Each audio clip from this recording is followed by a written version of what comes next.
नमस्कार दोस्तों, आपका स्वागत है आपके अपने चैनल स्टडी वाइन्स ऑफिशियल पर। तो आज की इस वीडियो में हम भारत की नदियों को कवर करेंगे। तो ये टॉपिक थोड़ा लंबा है, इसीलिए हम इसे 3 पार्ट्स में कवर करेंगे। तो वीडियो को शुरू करने से पहले मैं आपको इसका स्ट्रक्चर बता देता हूँ कि हम इसे कैसे कवर करेंगे। तो जो भारत की नदियाँ हैं, इन्हें 2 भाग में बांटा गया है। एक है हिमालयी नदियाँ, दूसरा है प्रायद्वीपीय नदियाँ। जो हिमालयी नदियाँ हैं, इन्हें आगे 3 भागों में बांटा गया है: सिंधु नदी तंत्र, ब्रह्मपुत्र नदी तंत्र और गंगा नदी तंत्र। तो पूरे उत्तर भारत से लेकर पूर्वोत्तर भारत तक, यानी कि नॉर्थ से लेकर नॉर्थ ईस्ट तक इन नदियों का विस्तार है, हिमालयी नदियों का। तो आज के इस वीडियो में हम सिंधु नदी तंत्र और ब्रह्मपुत्र नदी तंत्र इसे कवर करेंगे। इससे नेक्स्ट पार्ट में जो गंगा नदी तंत्र है उसे कवर करेंगे, क्योंकि ये थोड़ा बड़ा टॉपिक है। गंगा नदी तंत्र तो सेकंड पार्ट में कवर करेंगे। और लास्ट वीडियो में हम जो प्रायद्वीपीय नदियां हैं, यानी कि जो मध्य भारत और दक्षिण भारत की नदियां हैं, उन्हें कवर करेंगे। तो ये वीडियो 3 पार्ट्स में आएगी, मतलब कि भारत की नदियाँ हम 3 पार्ट्स में कवर करेंगे। तो आज के इस वीडियो में हम सिंधु नदी तंत्र और ब्रह्मपुत्र नदी तंत्र को कवर करेंगे। तो चलिए बिना देरी किए हुए वीडियो को शुरू करते हैं। और सबसे पहले देखते हैं सिंधु नदी तंत्र। तो सिंधु नदी तंत्र में, जैसा कि नाम से ही क्लियर है, मुख्य नदी होगी सिंधु नदी और बाकी की नदियाँ इसकी सहायक नदियाँ होंगी। तो सबसे पहले देखते हैं सिंधु नदी। सिंधु नदी 3 देशों में होकर बहती है। कौन कौन से? चीन, भारत और पाकिस्तान। तो सिंधु नदी चीन के तिब्बत में मानसरोवर झील से निकलती है। तो ये चीन के तिब्बत में मानसरोवर झील से निकलती है और उसके बाद भारत के लद्दाख में एंटर करती है। तो फिर भारत के लद्दाख से होते हुए ये पाकिस्तान में जाती है और पाकिस्तान से गुजरते हुए अरब सागर में गिर जाती है। तो इसका उद्गम स्थल कहाँ हुआ? उद्गम स्थल क्या होता है? जहाँ से नदी की शुरुआत होती है। और मुहाना क्या होता है? जहाँ पर नदी खत्म होती है। तो सबसे पहले देखते हैं उद्गम स्थल। तो उद्गम स्थल है तिब्बत में मानसरोवर झील। याद रखिएगा, मानसरोवर झील से ये निकलती है। और मुहाना क्या है? कहाँ पर जाकर गिरती है? तो अरब सागर में। तो ये दोनों याद रखिएगा। तो उसके बाद है कि सिंधु नदी तंत्र में 2 नदियाँ तिब्बत से आती हैं। तो ये भी इम्पोर्टेंट है, क्योंकि जो बाकी नदियाँ हैं सिंधु नदी तंत्र की, वो भारत से निकलती हैं। पर 2 नदियाँ हैं जो भारत से बाहर चीन के तिब्बत से निकलती है। कौन कौन सी? एक तो खुद सिंधु नदी, ये भी मानसरोवर झील से निकल रही है, और दूसरी सतलुज नदी। तो ये भी देखिए, ये भी सा से शुरू हो रही है और ये भी सा से शुरू हो रहा है। मतलब कि सतलुज और सिंधु दोनों की शुरुआत सा से ही हो रही है। और एक है पहली नदी, मतलब कि सिंधु नदी तंत्र के सबसे ऊपरी नदी, और एक है सबसे लास्ट वाली नदी। ये दोनों नदियाँ भारत के बाहर मानसरोवर झील से निकलती हैं और बाकी की नदियाँ भारत से ही निकलती हैं। तो सिंधु नदी के दाएं तट पर भारत का लेह शहर स्थित है। कई बार ये क्वेश्चन पूछा जाता है कि किस नदी के तट पर कौन सा शहर स्थित है। तो जो लेह शहर स्थित है, ये सिंधु नदी के दाएं तट पर स्थित है। याद रखिएगा। अब हमने सिंधु नदी के बारे में पढ़ लिया। एक बार हम इसकी सहायक नदियाँ मैप में देख लेते हैं, उसके बाद डिटेल में पढ़ेंगे। तो सबसे पहले देखते हैं झेलम नदी। तो सिंधु नदी यह सबसे ऊपर, उसके बाद इसकी सहायक नदी है झेलम नदी। तो झेलम नदी के बाद है चिनाब नदी। यही इसका सही क्रम है, याद रखिएगा। सबसे ऊपर है झेलम, उसके बाद है चिनाब, और उसके बाद है रावी नदी, उसके बाद है व्यास नदी, और सबसे लास्ट में है सतलुज नदी। सिंधु नदी तंत्र की शुरुआत सा से ही हो रही है, सिंधु से, और ख़त्म भी सा पर ही हो रही है, यानी कि सतलुज पर। सा से शुरू होकर सा पर ही ख़त्म हो रही है। तो सही क्रम क्या है? सबसे ऊपर है झेलम, फिर चिनाब, फिर रावी, व्यास और सतलुज। चिनाब नदी सिंधु नदी की सबसे बड़ी सहायक नदी है। कई बार ये क्वेश्चन एग्जाम में पूछा गया है कि चिनाब नदी सबसे बड़ी सहायक नदी है किसकी? सिंधु नदी की।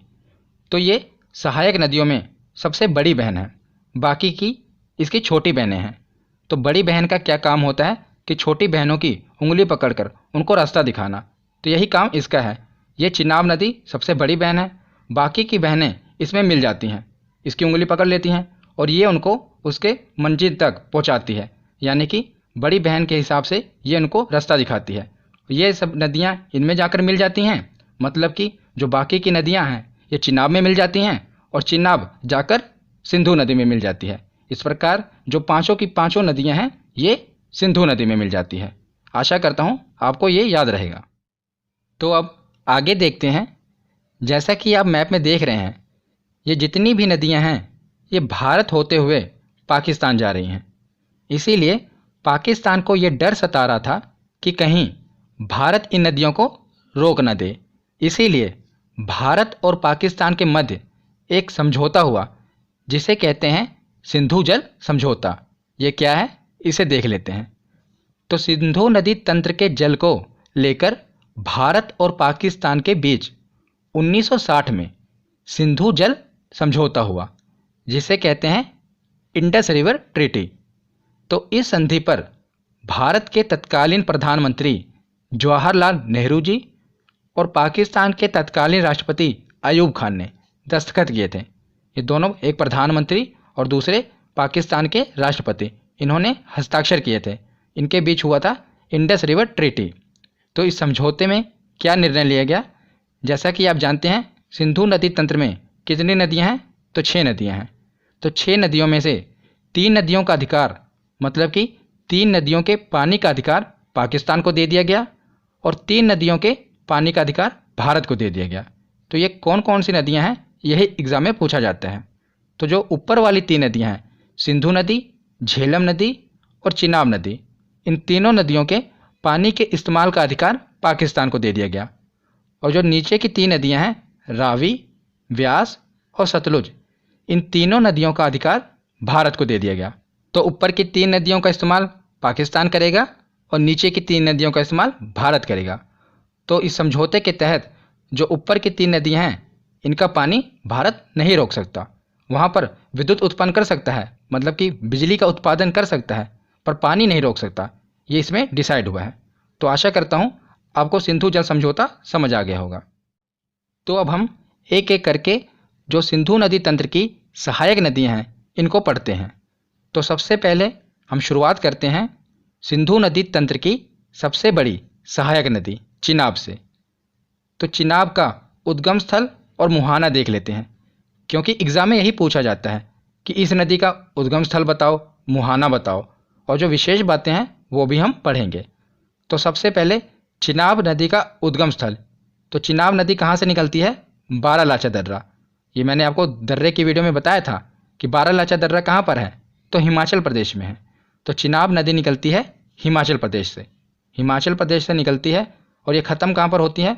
तो आपको पता है ये सभी नदियाँ सिंधु नदी में जाकर मिल जाती हैं। तो ये सिंधु नदी में जाकर मिल जाती है। तो उसके बाद सिंधु नदी अरब सागर में गिर जाती है। तो याद रखिएगा ये बारालाचा दर्रा से निकलती है। और हिमाचल प्रदेश में चिनाब नदी को चंद्रभागा नदी के नाम से भी जानते हैं। तो इसे चंद्रभागा नदी क्यों कहते हैं? हिमाचल प्रदेश में 2 नदियां हैं, एक है चंद्र और दूसरी है भागा। तो ये दोनों नदियां जहां पर आकर मिलती हैं वहीं से चिनाब नदी शुरू होती है। तो इसीलिए इसे चंद्रभागा नदी कहते हैं, क्योंकि चिनाब नदी चंद्र और भागा दोनों से मिलकर बनी है, इसीलिए इसे चंद्रभागा नदी भी कहते हैं। और ये जब एग्जाम में पूछा जाए इसका हिंट याद रखना, ये दोनों चा से शुरू हो रही हैं। जितनी भी सिंधु नदी की सहायक नदियां हैं इसी में से सिर्फ एक चिनाब नदी है जिसकी शुरुआत चा से होती है, और चंद्रभागा नदी की शुरुआत भी चा से होती है। तो ये एक हिंट है जिसे आप क्लिक करके याद रख पाएंगे कि चंद्रभागा नदी और चिनाब नदी दोनों एक ही हैं। तो उसके बाद देखते हैं कि चिनाब सिंधु नदी की सबसे बड़ी सहायक नदी है। ये मैंने आपको पहले ही बता दिया था कि जो चिनाब नदी है ये सिंधु नदी की सबसे बड़ी सहायक नदी है। तो चिनाब नदी हमने देख ली। अब हम बाकी की सहायक नदियाँ एक एक करके देखते हैं। तो इनको मैंने एक ही स्लाइड में कवर कर दिया, इनका उद्गम स्थल और मुहाना और जो विशेष बातें याद रखनी है, तो इसे आप याद रख पाएंगे। ज़्यादातर यही पूछा जाता है कि इनका उद्गम स्थल कौन सा है, क्योंकि मुहाना तो आपको पता ही है कि जितनी भी सहायक नदियाँ हैं ये चिनाब नदी में मिल जाएंगी और चिनाब नदी सिंधु नदी में मिल जाएगी। पर जो इसका उद्गम स्थल है ये इम्पोर्टेंट बनता है। तो हम एक एक करके देखते हैं। तो सबसे पहले देखते हैं झेलम नदी। तो झेलम नदी का उद्गम स्थल है बैरी नाग झील। तो मैंने झील वाली वीडियो में आपको बताया था कि जितनी भी नाग नागिन वाली झीलें हैं ये कहाँ पर हैं, तो ये हैं जम्मू कश्मीर में। तो झेलम नदी जम्मू कश्मीर के बैरी नाग झील से निकलती है और मुहाना चिनाब नदी है, ये तो आपको पता ही होगा। तो इसे आप याद कैसे रख पाएंगे कि बैरी नाग झील से झेलम नदी निकलती है। तो जैसा कि इस झील में लिखा है नाग, तो इसके पीछे है ना नाग, तो जो नाग नागिन हैं इनको कोई आम नदी नहीं झेल सकती, तो कोई ऐसी नदी हो जो इनको झेल पाए। तो इस नदी का नाम ही रख दिया गया झेलम।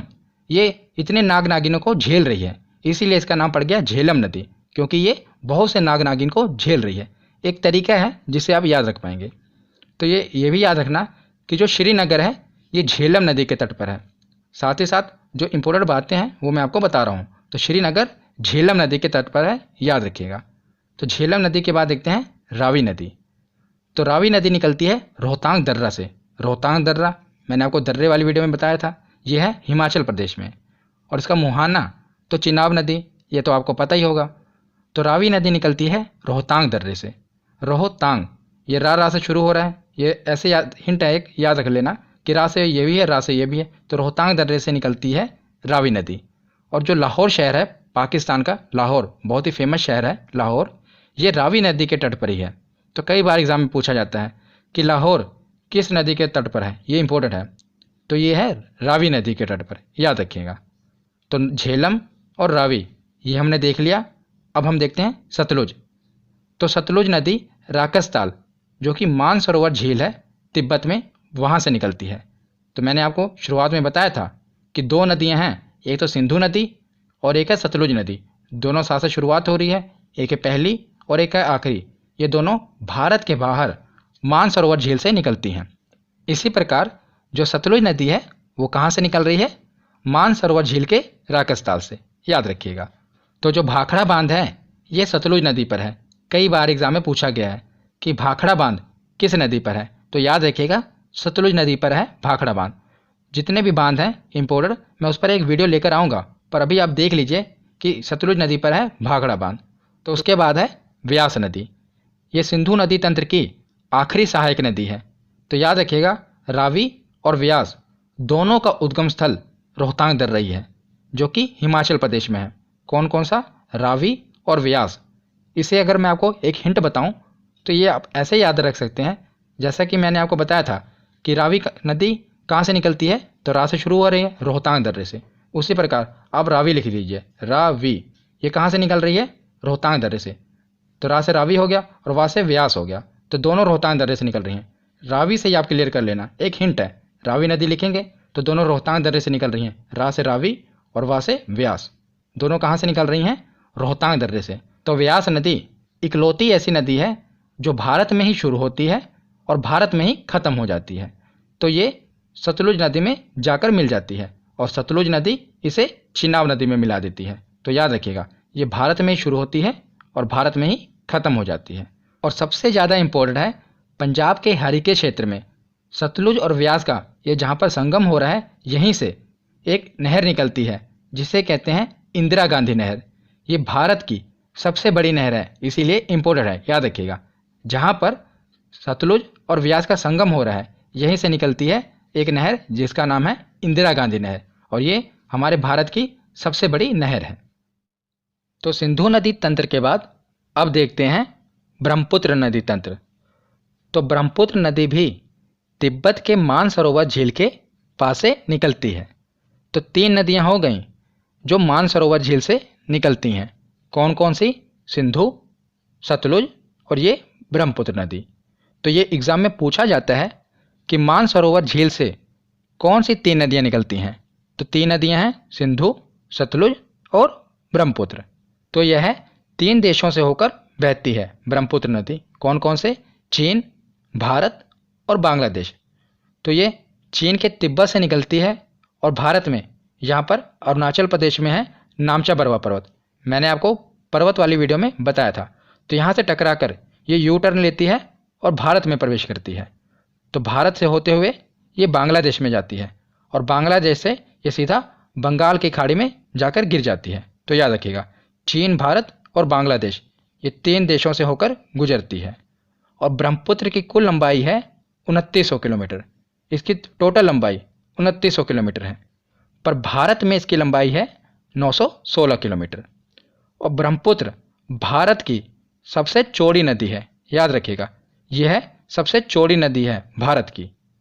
और ब्रह्मपुत्र नदी को अन्य नामों से जाना जाता है, मतलब इसके और भी नाम हैं और यही इम्पोर्टेंट है। तो तिब्बत में इसे जानते हैं यारलुंग सांगपो नाम से। तो तिब्बत में ब्रह्मपुत्र नदी को कहते हैं सांगपो नदी। और अरुणाचल प्रदेश में, जब ये अरुणाचल प्रदेश में एंटर करती है तो इसे कहते हैं दिहांग नदी। और यही नदी जब आगे बढ़कर असम में जाती है तो असम में कहते हैं ब्रह्मपुत्र नदी। और यही नदी जब आगे बांग्लादेश में जाती है तो वहाँ पर इसे कहते हैं जमुना नदी। तो इसके सभी नाम याद रखिएगा क्योंकि ये एग्जाम में पूछे जाते हैं। तिब्बत में कहते हैं सांगपो, अरुणाचल में कहते हैं दिहांग, असम में कहते हैं ब्रह्मपुत्र और बांग्लादेश में कहते हैं जमुना। तो ब्रह्मपुत्र नदी के बारे में हमने पढ़ लिया। अब हम देखते हैं ब्रह्मपुत्र की सहायक नदियाँ। वैसे तो ब्रह्मपुत्र की बहुत सी सहायक नदियाँ हैं, पर जो इम्पोर्टेंट हैं मैंने वो कवर की हैं। यही ज़्यादातर एग्ज़ाम में पूछी जाती हैं। अगर आप ग्रुप डी की तैयारी कर रहे हैं या खलासी की तैयारी कर रहे हैं तो सीधा बस सहायक नदियाँ याद रख लीजिए, वही पूछा जाएगा कि कौन सी सहायक नदी ब्रह्मपुत्र की सहायक नदी है।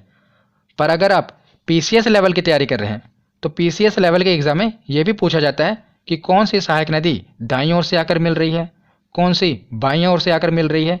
मैंने वो भी कवर किया है, तो दोनों मैं आपको याद कराऊंगा। तो सबसे पहले देखते हैं कि बाईं ओर से यानी कि लेफ्ट साइड से कौन सी मिल रही है। तो ये तो आपका दाईं ओर होगा, पर नदी का ये बाईं ओर होगा। क्यों? क्योंकि नदी ऊपर से आ रही है नीचे की ओर। अगर आप अपने आप को ऊपर से नीचे की ओर देखेंगे तो ये आपका दाईं ओर होगा और ये बाईं ओर होगा। तो इसी प्रकार हम तो नदी के हिसाब से देखेंगे ना, नदी ऊपर से नीचे की ओर आ रही है तो ये नदी का बाईं ओर है और ये दाईं ओर है।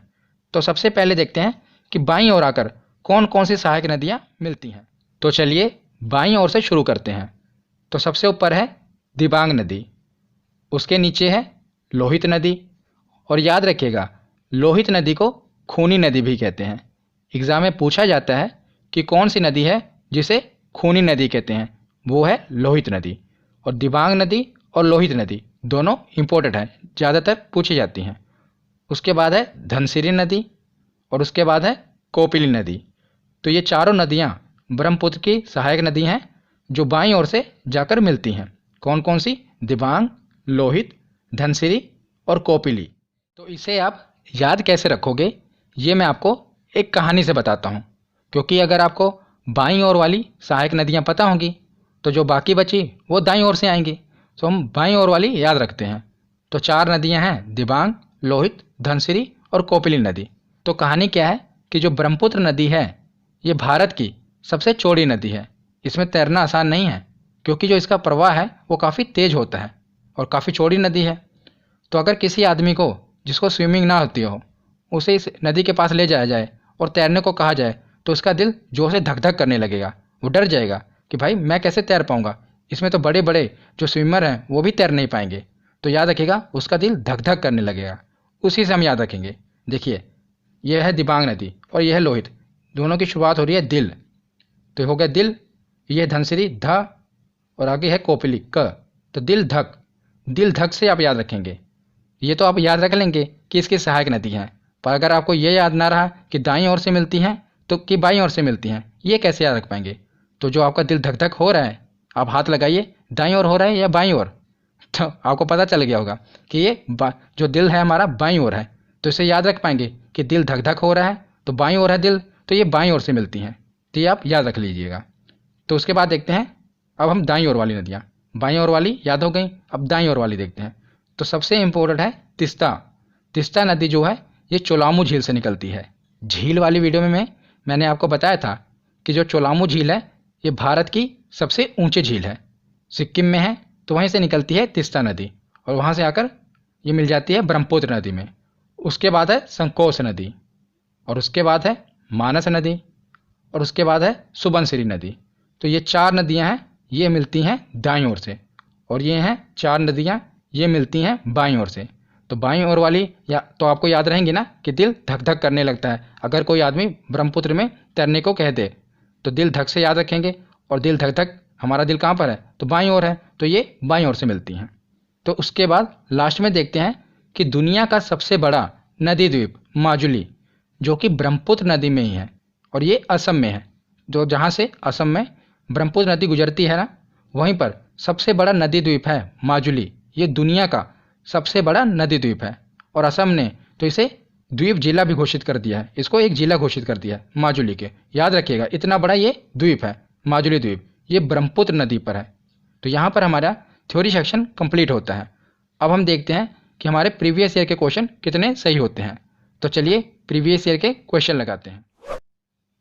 तो चलिए प्रीवियस ईयर क्वेश्चन देखते हैं कि हमारे कितने क्वेश्चन सही होते हैं। सबसे पहला प्रश्न है कि सिंधु नदी का उद्गम स्थल कौन सा है। तो बताइए कि सिंधु नदी का उद्गम स्थल कौन सा है। तो ये कहाँ से निकलती है, मानसरोवर झील से। इसका ऑप्शन होगा ए। अगला प्रश्न है कि तिब्बत के मानसरोवर झील से कौन सी नदी निकलती है। तो तिब्बत के मानसरोवर झील से 3 नदियाँ निकलती हैं। कौन कौन सी, सिंधु, सतलुज और ब्रह्मपुत्र। तो इसका सही ऑप्शन होगा ऑप्शन डी, तीनों नदियाँ तिब्बत के मानसरोवर झील से निकलती हैं। अगला प्रश्न है कि सिंधु नदी जल समझौते के अनुसार कौन सी नदी पाकिस्तान द्वारा शासित नहीं है। मतलब कि किस नदी का अधिकार पाकिस्तान को नहीं है। तो 3 नदियां थी ऊपर वाली, कौन कौन सी थी, सिंधु, झेलम और चिनाब। ये 3 नदियां हैं पाकिस्तान के अधिकार में। तो बची कौन, रावी। इस पर पाकिस्तान का शासन नहीं है, तो याद रखिएगा कौन सी, रावी नदी। अगला प्रश्न देखते हैं कि सिंधु नदी की सबसे बड़ी सहायक नदी कौन सी है। तो कौन सी है सबसे बड़ी सहायक नदी, तो यह है चिनाब नदी। यही है ना सबसे बड़ी बहन चिनाब नदी, यही सिंधु नदी की सबसे बड़ी सहायक नदी है। अगला प्रश्न है कि मानस नदी किस नदी की सहायक नदी है। तो बताइए मानस नदी किस नदी की सहायक नदी है। तो यह है ब्रह्मपुत्र नदी की सहायक नदी। और बताइए दाईं ओर से मिलती है ये बाईं ओर से। तो दिल धक में तो ये आ नहीं रहा ना, दिल धक, तो बचा है ये, तो ये राइट साइड से मिलेगी, मतलब कि दाईं ओर से। तो याद रखिएगा। अगला प्रश्न है कि भारत में सांगपो नदी को किस नाम से जाना जाता है। तो सांगपो नदी को किस नाम से जानते हैं, तो ब्रह्मपुत्र नदी के नाम से जानते हैं भारत में। सांगपो नदी को, मतलब कि ब्रह्मपुत्र नदी को तिब्बत में कहते हैं सांगपो नदी, और भारत में अरुणाचल प्रदेश में कहते हैं दिहांग, और असम में कहते हैं ब्रह्मपुत्र। तो अगला प्रश्न है रावी नदी का उद्गम स्थल कौन सा है। तो बताइए रावी नदी कहाँ से निकलती है। तो मैंने आपको बताया था दोनों की शुरुआत हो रही है रारा से। तो इसका सही ऑप्शन होगा ऑप्शन ए, रोहतांग दर्रा। रोहतांग दर्रे से निकलती है रावी नदी। अगला प्रश्न है कि अरुणाचल प्रदेश में प्रवेश करने के बाद ब्रह्मपुत्र नदी को किस नाम से जाना जाता है। तो जब ये अरुणाचल प्रदेश में प्रवेश करती है ब्रह्मपुत्र नदी, तो इसे किस नाम से जानते हैं। तो इसे कहते हैं दिहांग नदी। अरुणाचल प्रदेश में प्रवेश करती है तो दिहांग कहते हैं, जब असम में जाती तो इसे ब्रह्मपुत्र कहते हैं, याद रखिएगा। तो अगला प्रश्न है कि हिमाचल प्रदेश में चंद्रभागा नदी किसको कहते हैं। तो बताइए इसकी भी ट्रिक क्या थी। तो चा से शुरुआत हो रही है, चा से इसकी भी शुरुआत हो रही है, तो चंद्रभागा नदी को ही चिनाब नदी कहते हैं। चिनाब नदी को चंद्रभागा नदी क्यों कहते हैं, क्योंकि ये चंद्रा और भागा नदी से मिलकर बनी है, इसीलिए इसे चंद्रभागा नदी कहते हैं। अगला प्रश्न है कि भारत की सबसे चौड़ी नदी कौन सी है। तो बताइए कौन सी है चौड़ी नदी। तो ये है ब्रह्मपुत्र नदी। अगला प्रश्न है कि दुनिया का सबसे बड़ा नदी द्वीप माजुली किस नदी पर है। तो माजुली नदी द्वीप है ब्रह्मपुत्र नदी में। कहाँ पर, असम में। और आज की वीडियो का आखिरी प्रश्न है कि लाहौर किस नदी के तट पर है। तो लाहौर किस नदी के तट पर है। तो यह है रावी नदी। मैंने आपको कहा था ये इंपॉर्टेंट है, याद रखिएगा कि लाहौर किस नदी के तट पर है, तो रावी नदी के तट पर। तो यहाँ पर हमारा सिंधु नदी तंत्र और ब्रह्मपुत्र नदी तंत्र दोनों खत्म हो गया। हमने प्रीवियस ईयर क्वेश्चन भी देख लिए। इससे अगली वीडियो में हम देखेंगे गंगा नदी तंत्र। तो आशा करता हूँ आपको ये वीडियो समझ में आई होगी। कैसी लगी ये वीडियो कमेंट सेक्शन में ज़रूर बताना। धन्यवाद।